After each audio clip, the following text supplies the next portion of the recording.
नमस्कार दोस्तों, BCR news में आपका स्वागत है। मैं हूं आपका होस्ट एंड दोस्त अजय शास्त्री। जी हां दोस्तों, जैसे कि आप सभी जानते हैं कि किसान आंदोलन को 78 दिन बीत चुके हैं।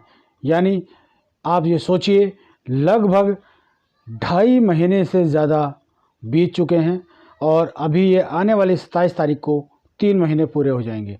तो आप ये सोचिए कि 78 दिन से कंटिन्यू ये आंदोलन चल रहा है। ये कितना बड़ा आंदोलन बन चुका है। क्योंकि आज जो बहादुरगढ़ में महापंचायत थी, तो महापंचायत के बाद में राकेश टिकैत जी, चढ़ूनी जी और दर्शनपाल जी मीडिया से रूबरू हुए और उन्होंने आगे की रणनीति के बारे में बहुत कुछ बताया। यहाँ तक कि जो कयास लगाए जा रहे हैं कि ये अब आंदोलन जो है अनिश्चितकालीन तक चलेगा। इसकी कोई डेट फिक्स नहीं है कि ये कब तक चलेगा। और बजाय ट्रैक्टर के आप जितने भी किसान भाई हैं, सिंगू बॉर्डर पे आके जहाँ मोर्चे बने हुए हैं, जहाँ आंदोलन के मोर्चे बने हुए, वहाँ पर आकर के आप मतलब ट्रैक्टर से भी आ सकते हैं, पैदल से भी आ सकते हैं। तो पूरी रणनीति बनाई है और जो मीडिया को बताई है। तो आइए आपको लेकर चलते हैं राकेश टिकैत जी और गुरुनाम चढ़ूनी जी और दर्शनपाल जी, जहाँ पर मीडिया से रूबरू होकर आगे के आंदोलन की, जो हमारा किसान आंदोलन है, इसकी आगे की रणनीति आपको बता रहे हैं। तो आइए आपको लेकर चलते हैं उन सभी के पास में। बहुत से सवाल है, उस पर कमेटियां बन जाएगी। भारत सरकार उन चीजों पे बात करती रहे कमेटी से। और हमारा जो मोर्चा है वो भी वही है और जो ऑफिस है वो भी सिंघू बॉर्डर है। जहां कच्चे मोर्चे थे उनको पक्के बनाया जा रहा और मजबूत बनाया जा रहा। वो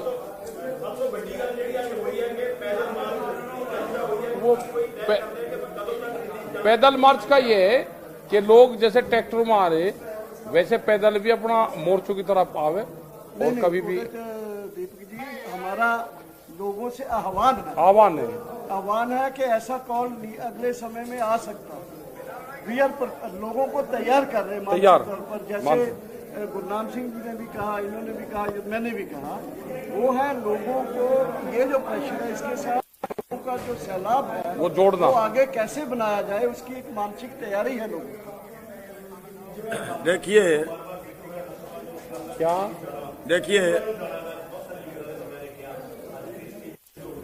नहीं, दिल्ली च देखो पहले ही बैठे हैं। दिल्ली में तो बैठे हैं। थोड़ा सवाल है, बाद में कर लें, एक बार हम बात रख लें। इस करके इन्हों थोड़ा जा देखो, लंबा अंदोलन चलना सानू पता लग गया, जिवें दे उन्होंने कानूनों के बारे किया।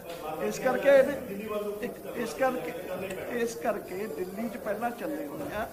ਇਹ ਜਿਹੜੀਆਂ पंचायतों ने महाराष्ट्र ਦੇ ਵਿੱਚ डेट रखी हुई है, कर्नाटक च है, झारखंड च है, पंचायत उनका तो मतलब दिल्ली होगा ना। ਇਹ ਜਨ ਅੰਦੋਲਨ ਜਿਹੜੇ ਦੇਸ਼ ਦੇ ਲੋਕਾਂ ਦਾ ਇਕੱਠ ਹੋ ਰਿਹਾ ਹੈ, ਇਹਨਾਂ ਨੂੰ ਮਾਨਸਿਕ ਤੌਰ ਤੇ ਅਸੀਂ ਤਿਆਰ ਕਰਨ ਲਈ ਆ ਰਹੇ ਹਾਂ ਕਿ ਚਲੋ ਹੁਣ ਆਪਾਂ ਸਾਰੇ ਲੋਕਾਂ ਨੇ, ਜਿਵੇਂ ਅੰਗਰੇਜ਼ਾਂ ਦੇ ਖਿਲਾਫ ਵੱਡੇ ਪ੍ਰੋਗਰਾਮ ਹੋਏ ਸੀ, ਉਸ ਕਿਸਮ ਦੇ ਪ੍ਰੋਗਰਾਮ ਕਿਸਾਨਾਂ ਦੇ ਪੱਖ 'ਚ ਦੇਸ਼ ਦੀ ਜਨਤਾ, ਪਿੰਡਾਂ ਦੇ ਲੋਕ ਨੇ ਜਿਹੜੇ ਖੜੇ ਹੋ ਰਹੇ।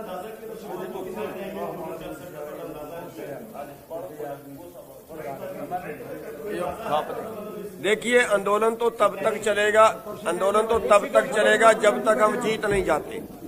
और पत्थर बेशक आखिरी चोट से टूटता है। हमें ये नजर आ रहा है कि मोदी सरकार अभी हिल नहीं रही है। पत्थर बेशक आखिरी चोट से टूटता है, लेकिन पहले वाली जो चोटें हैं वो बेकार नहीं गई। आप आगे हो जी, आप नहीं, प्लीज, आपका तो सारा करवाया हुआ प्रोग्राम है। आपका सारा प्रोग्राम करवा, प्लीज आइए, यहाँ आ जाओ। आप मेरे वाली जगह पे आ जाओ।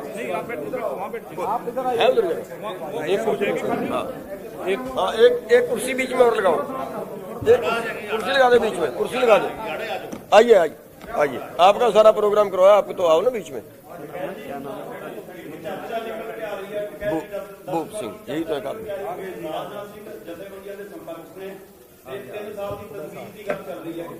नहीं, यहाँ तो नहीं ना, अभी तो नहीं किसी का कुछ हुआ है, वो वैसे ही खबर होगी। प्रधानमंत्री ने ये भी कहा कि टेबल पर आइए, बातचीत करते हैं आपसे, और भ्रम फैलाया जा रहा है। एमएसपी और मंडियों को कुछ नहीं हुआ है जब से ये ऑर्डिनेंस लागू है।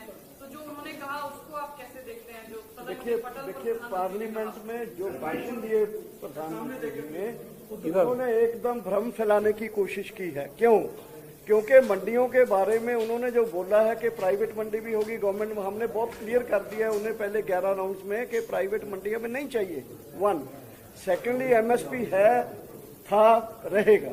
उसके बारे में हमारा कहना यह है कि एमएसपी नहीं था। एमएसपी बिहार में कहाँ मिलता है, मध्य प्रदेश में कहाँ मिलता है, एमएसपी नहीं है, नंबर 1। नंबर 2, पंजाब में एमएसपी और गेहूं और पैडी पर मिलता है, मक्की पे नहीं मिला है। तमाम 23 फसलों को बाजार खरीदे, सरकार खरीदे, सबको एक गारंटी होना चाहिए कि अगर उसको एमएसपी नहीं मिला है, वो व्यापारी ने खरीदा तब भी जनता उसका जो उसकी जो सजा का वो होना चाहिए, एक कानून बनना चाहिए। इसलिए हमारा ये कहना है कि वो गलत बयानबाजी कर रहे हैं। एमएसपी ना बल्कि जो है वो हमें मंजूर नहीं है। रिटर्न एश्योरेंस दें, कागज पर लिख के दें कि सबको एमएसपी मिलेगा, सब फसलों पर मिलेगा। फिर उसके बारे में जो भी उन्होंने लॉजिस्टिकली चीजों को बनाना है वो हम बनाने के लिए तैयार हैं। क्यों जी? मोटे तौर पे ये है कि वो एमएसपी तय तो कर रहे हैं, खरीद नहीं रहे। और उसका आंकड़ा ये बता रहा है कि आज हमें 17 लाख करोड़ रुपया हमारी जेब में जाना चाहिए 23 फसलों में अगर एमएसपी में बिकती हैं। लेकिन आज जो किसान को मिल रहा है वो 13 से 14 लाख करोड़ मिल रहा है, यानी 3 से 4 लाख करोड़ का पर साल नुकसान है। एमएसपी से भी कम मिल रहा है, न्यूनतम से भी कम मिल रहा है। अब जब हम उनसे बात करते हैं, कई बार बीच में बात हुई, वो वहां तो और बयान दे रहे हैं कि एमएसपी है, था, एमएसपी है, एमएसपी रहेगा। वो उसके तय करने की बात करते हैं, खरीदने की बात नहीं कर रहे। हमने मीटिंग में अमित शाह जी से सवाल किया था कि क्या आप इनके खरीदने की गारंटी देते हो? उनका साफ तौर पे इनकार था। और ये जो है केवल उतना खरीद रहे हैं जितना इनको पीडीएस में पीले कार्ड वालों को देना होता है, केवल उतना खरीद रहे हैं। और आपके सामने है, बिहार में 1100 रुपए में धान बिका, हरियाणा में 1100 रुपए में मक्का बिका, 1850 रेट था। हरियाणा में सरसों नहीं बिकी, हरियाणा में बाजरा नहीं बिका, हरियाणा में कपास पे कई कट लगा है, हरियाणा में मूंगफली 1000 रुपए सस्ती बिकी है। एमएसपी से कम बिक रही है सभी चीजें और एमएसपी तय कर रहे हैं, एमएसपी दे नहीं रहे हैं। सबसे बड़ा सवाल है देश के। हालांकि एमएसपी तय करने का जो उनका फार्मूला है, वो फार्मूला भी जो हम डिमांड करते हैं स्वामीनाथन कमीशन का C2 + 50%, उससे तय नहीं होता है। वो तय करते हैं A2 + FN, फैमिली लेबर। जो इन्होंने तय किया है ना, आज अगर धान का मोल हम देखें तो धान में अगर C2 से तय करें तो 600 रुपए और बढ़ते हैं धान में, गेहूं में ज्यादा बढ़ते हैं। तो उसमें अगर C2 से तय करें तो 600 रुपए और बढ़ते हैं। तो हाँ, तो सभी फसलों में ऐसे ही है कि अगर C2 के हिसाब से मिले तो देश का किसान बच ही जाएगा। अभी तो ये A2 + FL दे रहे हैं, यानी उसमें ठेका, उसमें इन्वेस्टमेंट का ब्याज, वो सभी चीजें हमारा रेट तय करते वक्त नहीं जोड़ रहे।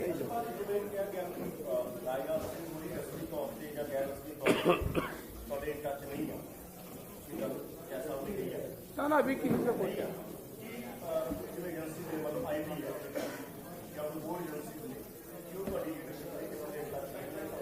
नहीं, देखो साडे नाल गवर्नमेंट की ऑफिशियल इन टच कोई नहीं है, नंबर 1। नंबर 2, साडे वालों अपनी जथेबंदियों वालों कोई इस किस्म का मैकेनिज्म नहीं है। 2 नंबर 3, अगर कोई अधिकारी किसी के फोन पर बात कर लेता है और कर ले, that's a different matter, that is totally, बल्कि हमारा किसी से कोई लेना देना लिंक नहीं। बहुत हम वेट कर रहे हैं कि कोई नहीं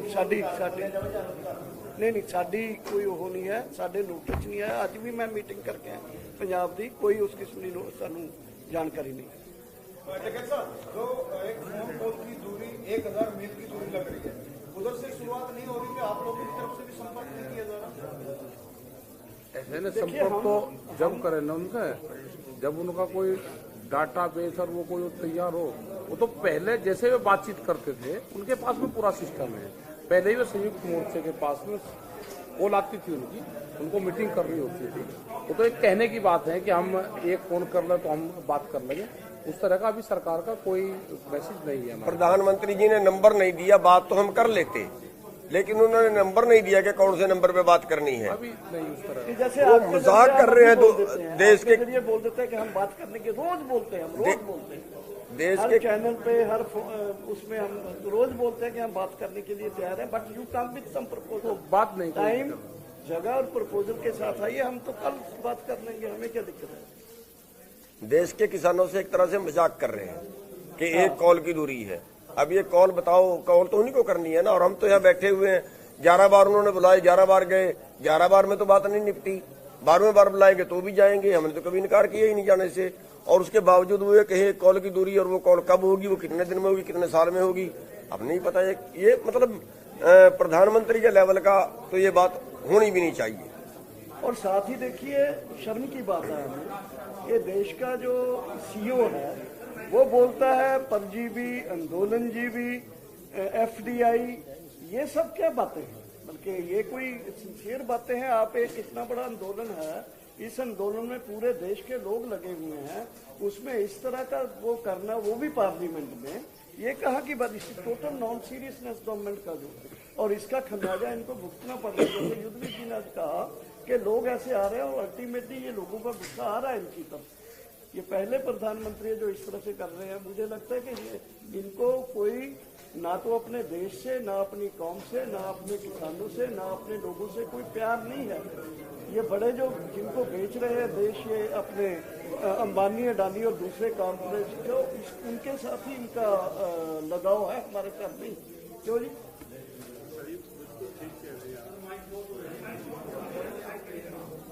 देखिए अभी पीछे क्या हुआ, 750 लाख करोड़ रुपया इंडस्ट्री को लोन दिया गया, 61,000 करोड़ रुपया एनपीए किया गया 10 इंडस्ट्रियलिस्ट का। किसान का अगर 5-7 हजार करोड़ का अगर माफ करने की बात आ जाती है तो सरकार के बजट में पैसा नहीं होता। केवल 10 इंडस्ट्रियलिस्ट का 61,000 करोड़ रुपया इन लोगों ने राइट ऑफ 61,000 करोड़ रुपया माफ किया इन्होंने। और हम जब मांग करते हैं तब ये कहते हैं कि हमारे पास पैसा नहीं है। ये दोहरी नीति है। ये एमओयू पहले साइन हो गया था अडानी के साथ कि आप जितने भी गोदाम बनाओगे उनमें उनका प्रबंध, उसमें जो गल्ला रखने का प्रबंध हम करेंगे, इस तरह का कानून लेके आएंगे। इन्होंने वो लिमिट हटा दी एसेंशियल कमोडिटी की। और मैं तो आप प्रेस के माध्यम से ये कहूंगा, वो जो लिमिट हटी है वो हमको, प्रोड्यूसर को तो मारेगी, क्योंकि वो जो उसके पास, जिसके पास स्टॉक होगा वो फसल के टाइम पे तो उसको रिलीज करके मार्केट में पैसे गिराएगा, और जिस दिन वो उसके गोदाम में आ जाएगा उस दिन कंज्यूमर मरेगा। इस लड़ाई में हम अपील उस कंज्यूमर से भी कर रहे हैं बार बार कि अगला नंबर आपका, आज हम धार पे रखे हैं, अगली तलवार आपके गर्दन पे होगी। अब क्यों ना अभी साथ आ जाएं और साथ आके इसको अभी निपटा दें, इस पूंजीवाद को। ना तो इस देश में पूंजीवाद, इस तरह का पूंजीवाद आएगा। कई दफे प्रधानमंत्री जी ने दूध का जिक्र किया कि डेयरी फार्मर को फायदा होगा। ये जो मॉडल लेके आए, डेयरी फार्मर पूरे यूरोप में आंदोलन करता, वहां पे क्या कानून है कि डेयरी से ही आप दूध खरीद सकते हैं, डायरेक्ट जो है किसान जो है कंज्यूमर को नहीं दे सकता। किसान से 29 सेंट में लिया जाता दूध और 1 यूरो 10 सेंट में डेयरी बेचती है उसको। इतनी बुरी हालत में है यूरोप का किसान। अगर सब्सिडी ना हो, कैश सब्सिडी ना हो, पर काऊ कैश सब्सिडी है तो सरवाइव नहीं कर सकता। यहाँ पे इन्होंने कर दिया 2 गाय होंगी तो आपको कमर्शियल मीटर लेना पड़ेगा, 6 अगर गाय हैं तो आपको 6 पशु हैं तो आपको रजिस्टर्ड कराना पड़ेगा। हर किसान के पास 2-4 भैंस, 2-4 कटिया बछिया हो जाती हैं, सब रजिस्टर्ड होंगे। सबका ये थोड़े दिन में इंस्पेक्टर घूमेंगे और किसान घूमता रहेगा, रिश्वत देता और उनको कराता। ये शिकंजा का, एक ऑर्गेनाइज सेक्टर को सौंपने का शिकंजा है। खाली खेत नहीं सौंपे जा रहे हैं, ये फसलें, गल्ला, गेहूं, अनाज नहीं सौंपा जा रहा। डेयरी सेक्टर भी उन्हीं के शिकंजे में जाने की तैयारी हो रही है। कुछ नियम तो बदल दिए हैं और जिस दिन ये अगला कदम ये होगा कि डायरेक्ट जो है सेल, आज 80% दूध को सीधा जो है प्रोड्यूसर कंज्यूमर को बेचता, उत्पादक जो है वो उपभोक्ता को देता है।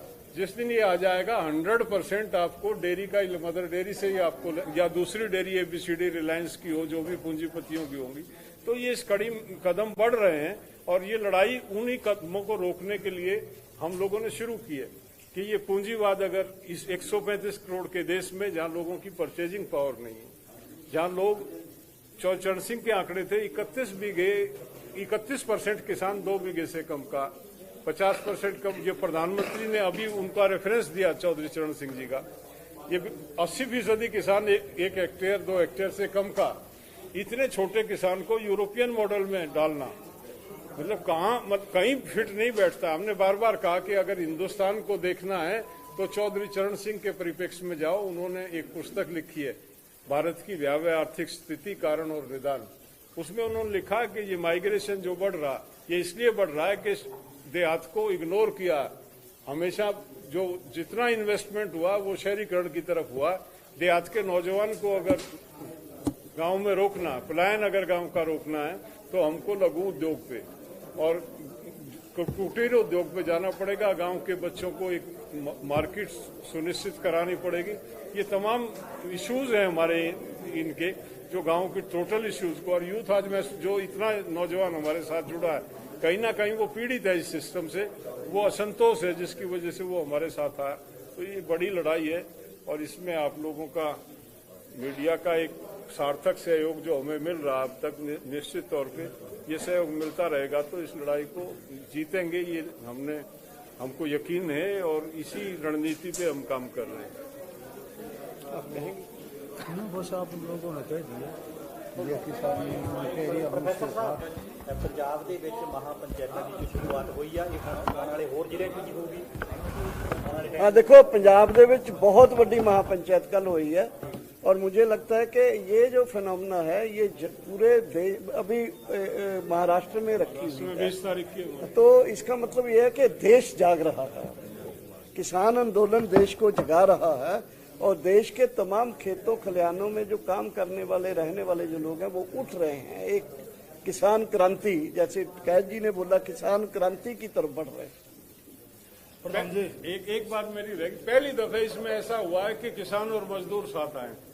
जो गांव का खेती में जुड़ा हुआ मजदूर है उसको भी एहसास हो गया है कि अगर खेती निकल गई तो उसका भी जीवन, क्योंकि एक दूसरे के पूरक है, ना तो किसान मजदूर के बिना जिंदा रह सकता, ना मजदूर किसान के बिना जिंदा रह सकता। और पहली दफे ये हमको फूट डाल के अलग अलग रखते थे, पहली दफे दोनों ने ये महसूस किया। किसान ने भी निवेदन किया, भाई लड़ाई हमारी, आप ये एक लड़ाई है, हमारे अस्तित्व की लड़ाई है। मजदूर और किसान, इसमें आप देखेंगे तमाम जो है, जो खेती मजदूर है, किसान है, वो एक संयुक्त मोर्चे का अंग बन के इसमें उभरा है। ये लड़ाई की खूबसूरती है जो पहली दफे आजादी के बाद इस देश में हुआ। जल्दी ही सेंट्रल ट्रेड यूनियन के साथ बैठक करके हम एक किसान मजदूर एकता दिवस का ऐलान करने जा रहे हैं, जल्दी बहुत जल्दी। प्रधान जी, सारी किसान यूनियन बैठी है। एक क्वेश्चन है प्रधान जी, खासकर आपसे, जितने भी जो अडानी अंबानी को गोदाम के लिए जमीन गई है अधिग्रहण के लिए, उसमें जैसे नौड़क था हमारा हरियाणा में गांव, वह आदमी 100 किले गए होंगे प्रधान जी, तो कितना दे दिया 5 किले 10 किले का मुआवजा, फिर उन्होंने रोक लगाई तो 5 करोड़ का भी दे दिया बाद में। तो वो लोग जो चाहे हैं उनमें लाइन बिछा दी 100 किला में, वो चाहते हैं पूरे 100 किला के मान गांव के गांव वो साथ आना चाहते हैं। वो चाहते हैं कि जो जमीन अडानी अंबानी को दे दी उस जमीन के बारे में भी कोई ना कोई किसान यूनियन वो भी मुद्दा लेकर चले।